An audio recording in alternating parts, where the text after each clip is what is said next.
Campers, it's me, Ari Lehman, the first Jason Voorhees. From Friday the 13th, I'm here with AJ, and he's got the juiciest slice ready for you. It's dripping with blood. Jason never dies. What makes a horror film kill memorable, terrific, even in some way profound or poignant? Let's explore.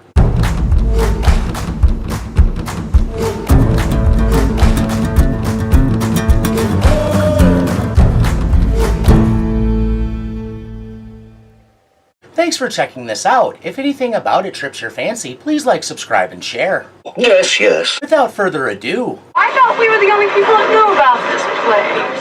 I guess not. Who is it? Your wife? Sorry, only kidding. Sorry. a man probably pretty familiar with speed traps, married police officer Dave has gotten himself caught in a thirst trap. Local hotsy-totsy Sally. And the obvious place to neck is near the old defunct Slaughterhouse. Oh, Dave, I don't like this. Let's just keep going. Dave knows the young people who own the nearby vehicles, and his cop switch has been flipped, suddenly suspicious as to what they're up to. I don't want those kids to see us together. If word ever got back... Hello, I'm talking. Shh. Dave's suspicion meter pinging. Quiet for just a minute. He puts his finger on the problem. What's wrong? I don't hear anything. But Sally feels his finger should be engaged in something else. Just touching, feeling, loving. Wink, wink. Maybe they're all making out, like we should be doing. Come on. Dave evidently has a hard-on, but for after-hours police work rather than the lady with whom he's stepping out. I'm gonna check this out.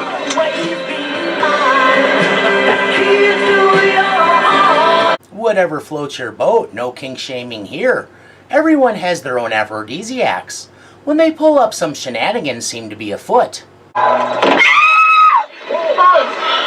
David, Buzz! Buzz! Turns out the young people, showing the film's ultimate timeliness, are preparing to make their own movie. Laughing off the notion they're worthy of any suspicion, they turn the tables on the nosy lawman and his affair partner. Sally Jean? Say, what are you guys doing out here anyway? What's there to say about it? Lust and desire have been getting folks in trouble since we gave up the quadruped life to see over the tall grass. Aware a narrative needs to be shaped, Sally asserts her original thesis and offers a logical explanation. Officer Thomas was kind enough to take me back to the town. My car got stuck out here. That's how you get off the hook. Clearly they bought it. Dave, let's just go. Right. Don't stay out too late. Suspicions allayed all around. Dave commits a classic blunder, forgoing a rule right out of the cheater's handbook, not to draw attention to questionable behavior by asking others not to speak of it. And Liz, don't mention this to anyone, okay? Liz's dad is the sheriff, and he wouldn't like the optics of one of his deputies stepping out. The problem is the request takes the ambiguity out of his guilt, because why would it matter if he were innocently helping the woman who happened to be with him when he noticed suspicious behavior? Sally gave them plausible, if laughable, deniability, and Dave blows it by shining the spotlight on the need for secrecy. I guess those law enforcement boners require too much blood for the brain to be useful. Dave, I think we should just go. Did his inability to bust them leave him blue-balled? No matter. The backdrop of this is the pending foreclosure on the old defunct Slaughterhouse. When the industry advanced, those who changed with the times took the lead, while those who didn't were left behind. Set in his ways, Lester Bacon and his pig-like man-child son Buddy fell into the latter category, and times have gotten hard. So hard they're at the mercy of the competition that put them out of business. I'll give you $55,000 for the property. You can stay here. The next part of the offer isn't extended at all reluctantly. And work for me as my consultant. Enough to alleviate debt and maintain his livelihood, it seems like a decent deal considering in the wake of failure he let the whole place go to pot in a disgusting and deplorable way.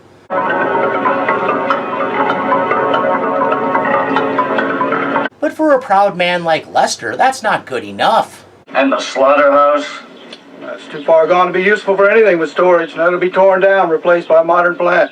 Watching his way of life evaporating before his eyes like steam off a fresh kill, Lester holds his composure as he's told everything he worked for will be more to the benefit of others, even if he'll get a scrap too. Mean more than 100 new jobs to the community, Lester. You can be part of it.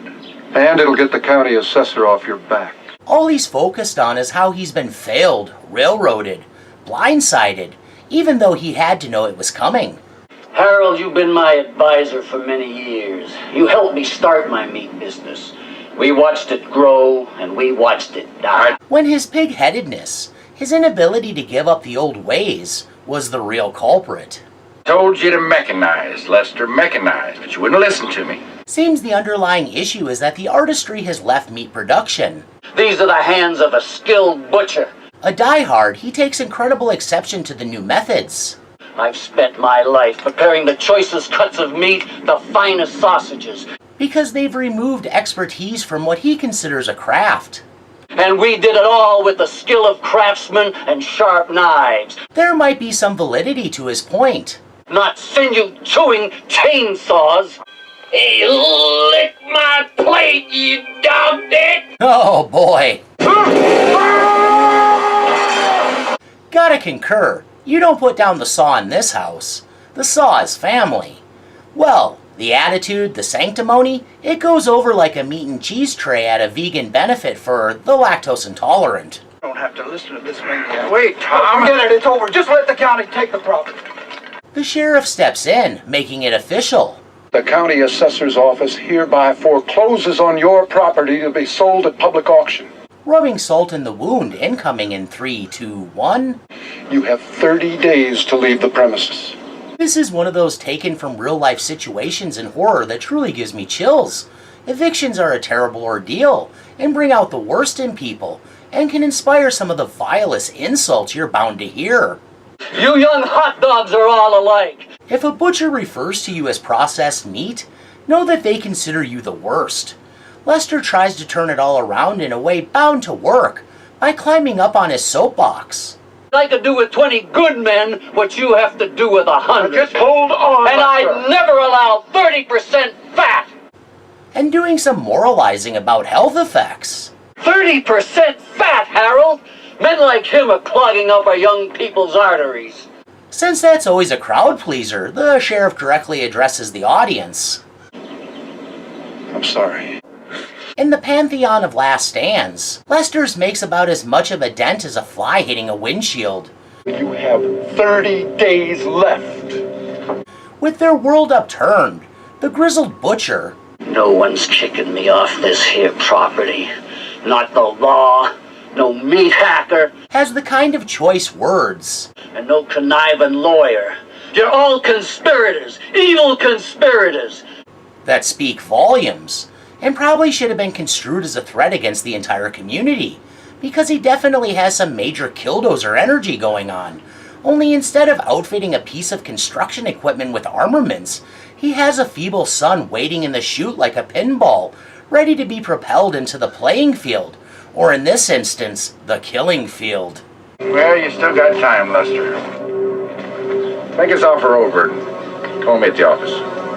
Leaving off as if Lester is still a reasonable man, not given to rashness, depravity, and murder, will prove a huge mistake. Cue the maniacal laughter.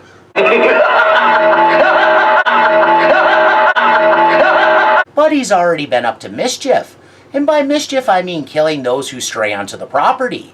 You've gone hog wild. So for him, killing isn't a stretch by any means, and now he has consent from the only authority he recognizes, freeing him to go with his darkest instincts, which are basically childlike and animalistic. Dave, I'm not trying to hassle you kids. I got a wife and a couple of little screamers, and I'd like to see them enjoy life in one piece and not end up splattered all over the front end of your Jeep. learns as much when he makes the mistake of letting suspicion get the better of him and goes poking around the slaughterhouse.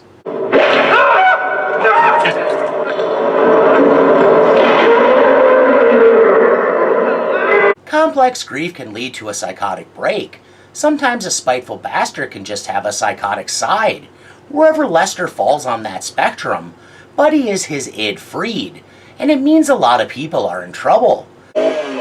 cartwheel hunt! None the wiser, with his deputy suddenly incommunicado, the sheriff is left at loose ends and heads on over to the local tavern to ask around. Anybody here seen Dave Thomas today? Notice her ring finger bears adornment. I saw him this morning, Sheriff. Is she engaged, married, otherwise attached, or is it a decoy to repel unwanted attention? There were many reasons to keep her assignation with Dave on the down low, so it's hard to tell, although it's easy to suspect she too is married. You were? Sally Jean Duncan. I work over at the cafe. Being as how the sheriff doesn't know her from Adam, he pulls up a chair to hear her out, unaware he's about to have his mind blown. Miss Duncan, when was the last time you saw Deputy Thomas? No reason to prevaricate now, something she seems to have little trouble doing. She lets the pussycat out of the bag. This morning. A faithful man who obviously views marriage as an unshakable bond, the sheriff is baffled and struck dumb, not quite able to grasp the long and short of it, unable or just not wanting to do the math. Early this morning.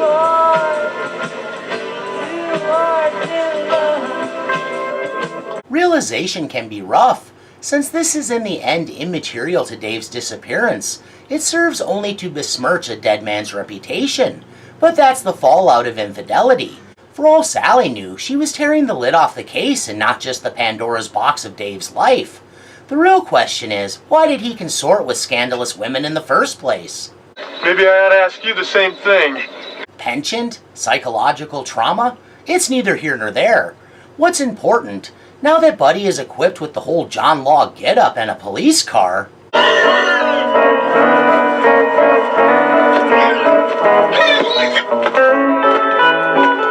looking like a stout toddler play acting he's a cop because he got his sticky hands on a plastic toy badge.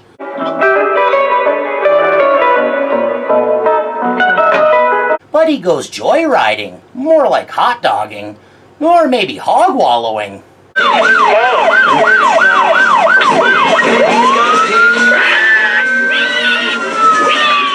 As you would. One day I'm gonna get my life together. But not today, because today I'm driving a stolen cop car. Sally happens along.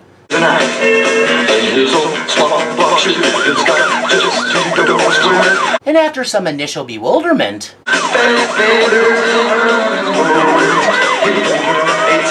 determines that her illicit lover is perhaps putting on a flirtatious display like a randy peacock giving off loud courtship calls and fanning his feathers. With what's on her mind, is the two ships passing in the night equivalent in this situation to party buses yet to get hosed out from the night before passing in the day?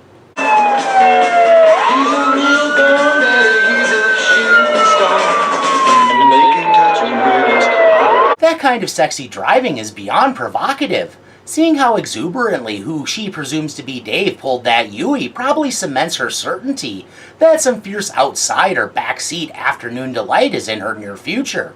To be fair, since it was established he gets law enforcement boners, it was reasonable that she would consider all this wooing. A lady with a, well, I'll call it a keen interest, pursues without a second thought.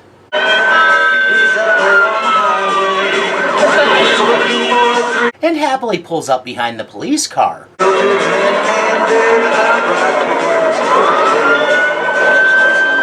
Always looking for a thrill. Hey, hotshot! What are you doing? Trying to impress me? Apparently, coming clean to the sheriff didn't bleach an adequate amount of the grime out of her soul to lessen her despoilment to a sufficient enough degree to spare her a seemingly karmic encounter with a chubby, puckish, and murderous avenger of the downtrodden. And by downtrodden, I mean his fire-spitting daddy.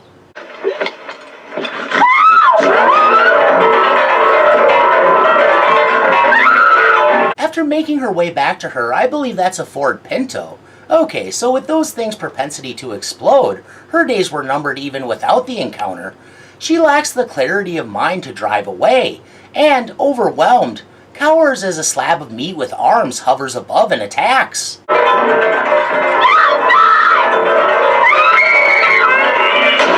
survival instinct finally kicking into a higher gear.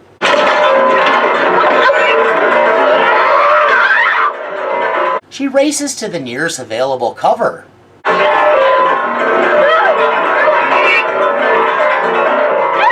What the film's writer and director Rick Rosler called a string bean hopper, so I will defer to his knowledge. That sounds less like a piece of farm equipment and more like a skit put on by a Southern-themed sketch comedy troupe of ubiquitous popularity. With jokes like that, they don't need a scarecrow. Anyway, it kinda looks like wire mesh tube mated with a cheese slicer and acts as a conduit.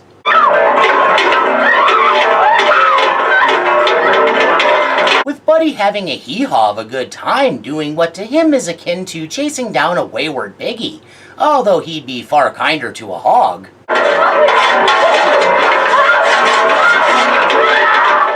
Sally's frantic escape attempt, though arguably admirable, proves, like many of her decisions, not a very good exercise in caution.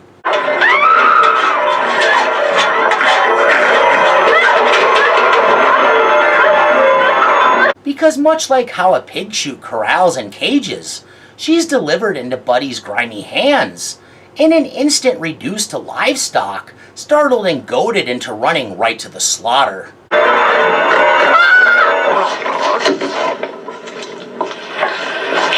Anything else you want to sell, Mom? Nice cut into a terrible cut. That is not the proper way to slice up a tomato, and is either indicative of a lack of kitchen craft or the disorganized mind of a psychopath. She might be the final girl, but since her name is Liz Borden, nudge nudge, I assume the latter. Food for thought. Oh, Lord. What excels an exit that could be run-of-the-mill into extraordinary territory like some fillers, spices, and love transform meat scraps into scrumptious mouth-watering sausage? In this one, the subtext offers flavoring that makes something that, in diagramming, was good enough for a slasher kill, but with that bit of extra, makes it delicious in that worth savoring kind of way. Fly into a fit of rage, Lester felt slighted by forces he felt were outside his control, but that wasn't exactly true. What he was truly railing against was having his total control usurped. Considering he allowed so many lapses, the options presented were generous.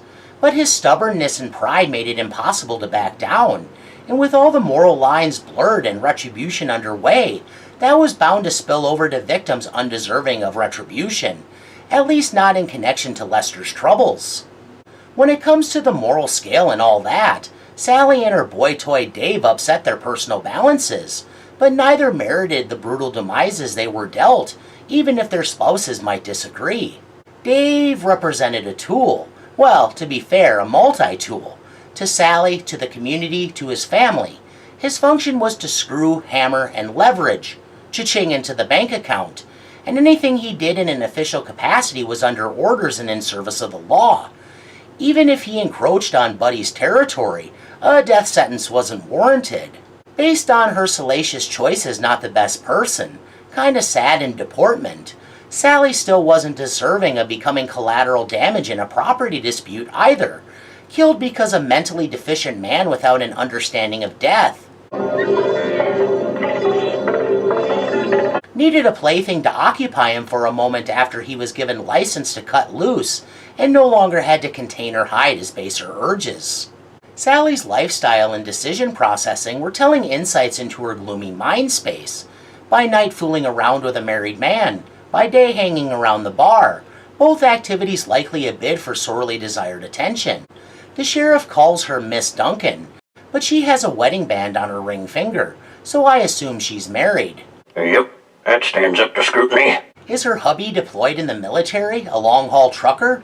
Either would suffice as an explanation as to why he's gone a lot, but all that really matters is that in his absence she has a lot of, holes to fill, be they physical or emotional, which is what got her killed.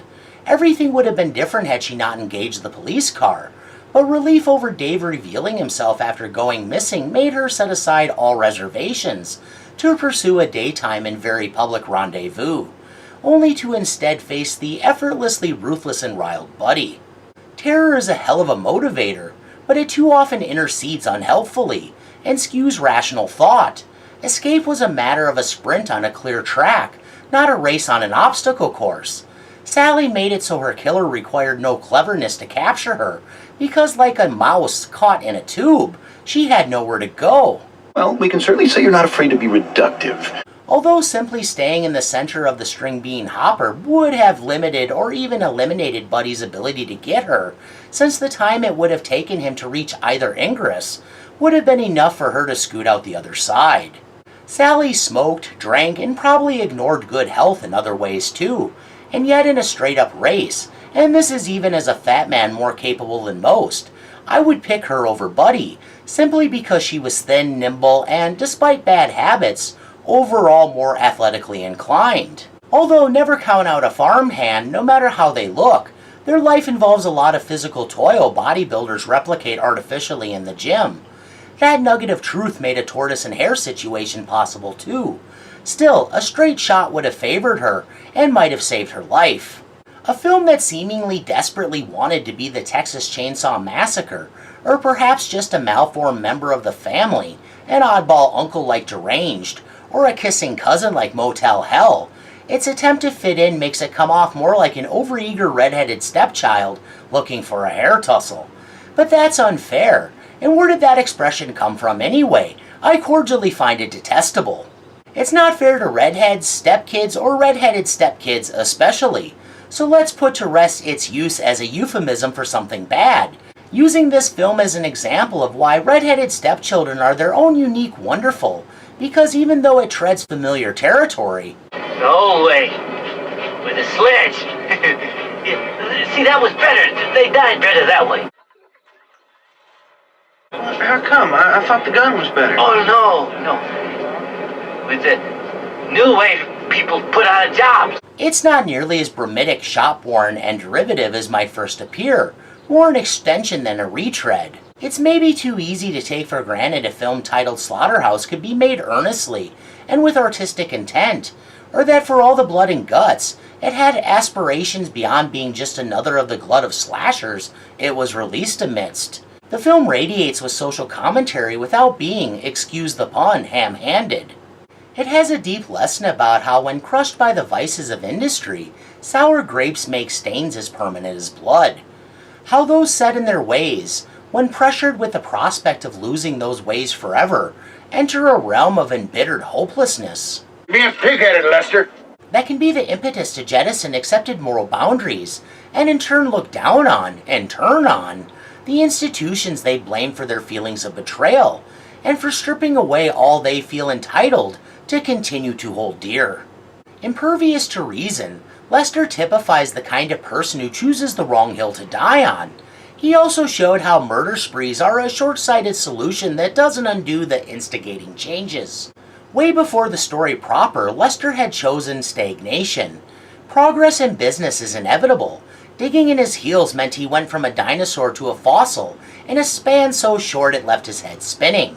They say death and taxes Shit! are the only guarantees in life, but rest assured, change is inevitable. Nothing is fixed forever, except for maybe mountains. They'll be around long after we're all gone. When you're in a hole, stop digging. Endeavoring to cling too closely to the past is never wise. As someone who grew up on a farm and lived under the threat of officialdom arbitrarily deciding our property could be put to better use. Next thing, the feds will be at our door. Sorry, time to move. Eminent domain. Down, honey, down. Lester's plight might hit close to home, and I can commiserate. But I also recognize he dropped the ball and provided the ammunition for his own firing squad. Hoops have to be jumped through, and he provided way too many reasons to justify legally seizing his property. No matter what, he had gotten in arrears, so he gave them the upper hand of being able to go by the book. The thing is, the bureaucracy is a meat grinder in its own right, and even letting it catch a little toe can lead to your entire being reduced to a pile of ground chuck. What? Sometimes, even what feels like meager reward needs to be reward enough. Lester squandered the offer presented, using business practices and ethical outrage as excuses to spit in the face of the man only begrudgingly offering him a deal. Complaints are one thing, not seeing the bigger picture is another. Whether or not he had a hand in the business, the practices he railed against would go on, so his only option to effect change, maybe demonstrate how his ways weren't antediluvian, passé, and old school in all the wrong ways, was to join up and work from within. Incrementally, he may have been able to make a difference. At the very least, he would have had a home and a job. Instead, he refused to budge, feeling that submitting in any way would be eating crow, and he couldn't do that. We do things kosher. For a guy who had no trouble throwing shade and blame in every direction, the irrefutable evidence that puts the blame back solely on him was the deplorable conditions he left the animals remaining on his spread.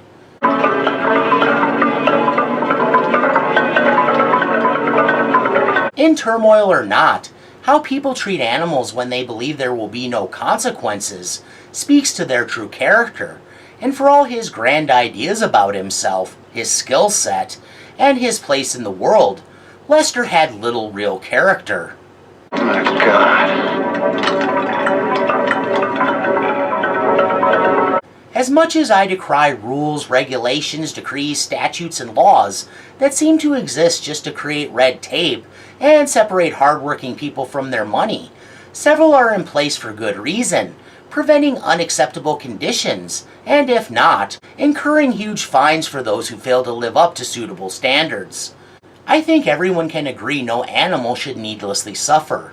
The industrial meat industry is an unconscionable mechanism no more thinking than the grinders that reduce everything to chunky mush, so it takes people to do better. It's bad enough livestock goes to their death aware and crying. No animal should have to languish in the meantime. It's interesting they tell us humans are the only ones sentient of our mortality, when that is quantifiably untrue, and every slaughterhouse worker has lived it firsthand.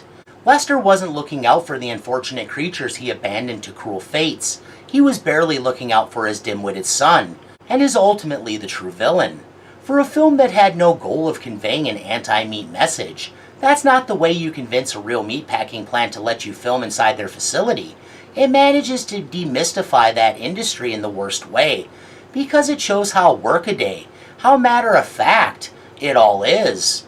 Another conveyor belt system, only it's not manufacturing, it's slaughtering on a grand scale, and all of us who indulge in meat hold collective responsibility and guilt for the practice. Sir, have blood on your hands! But at this point, despite what the vegetarians and vegans quixotically want to believe, big meat will be harder to take down than big oil, because some beasts are too big for even 1,000,000 spears to slew. Whatever you say. It's good, Cap. Buddy, for as grotesque as he could be, garners sympathy because he's a tragic figure lacking in a lot of the awareness necessary to be culpable. Whatever kind of animal he was a social one.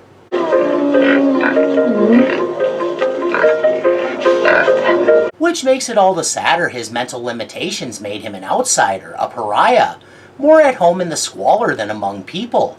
Discerning between rough play and murderous activity was beyond him.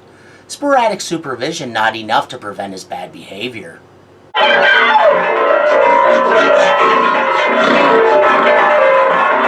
One last aspect I want to touch on is that during his fun and games, Buddy impersonated a cop. Poorly to be sure, but with those lights and sirens, who would know the difference until it's too late? Sure, Sally was under the impression it was Dave, but she would have pulled over regardless. Up to a free-for-all brouhaha, Buddy was having a hoo-ha of a good time, and likely wouldn't have targeted her except that she engaged him, but that the power was in his grimy, blood-stained hands is scary. Any crime committed while impersonating a cop should incur a stiffer sentence, because that's taking advantage of such a massive trust, and cops who are up to criminal activity, propped up by the power of their badge, especially ones that become outright serial killers, there have been quite a few, when proven guilty should automatically get double sentences. Even people who don't like cops might fear them, inherently trust that most won't automatically do harm. Even the ones that would, need, no matter how trivial, reasons so that they don't risk blowing their qualified immunity, so maintaining a calm demeanor will always be stymieing, and the best bet to avoid a hothead copper's wrath. If not for Dave, Sally certainly didn't consider that a 300-plus pound behemoth would barrel down on her if she fled from him. And a firm calmness might have served her in this situation too. Weirdly, from Buddy's perspective, she was the party pooper, running away from all the fun. That action made her prey and triggered his predatory instinct. I seriously wonder if Sally had acted excited and wanted to take a ride with him. Instead of a vicious death, he would have taken her on a couple of circuits and let her out without a fuss. She didn't harass his hogs. She wasn't on his daddy's hit list. There was no reason to kill her, except that she acted like he would.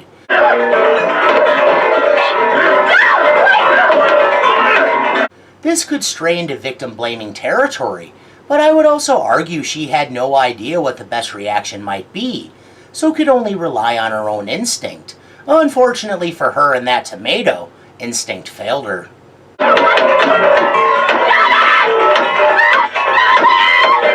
Well, I've about reached the end of the rope, so I won't leave you dangling. Thanks for enduring my yammering. Please share any refutations, opinions, accusations, japes, or other ideas in the comments below. And please join me for whatever I'm up to next time. Bye now. Bye, creepy man. Keep it creepy. He's a weird guy. Goodbye!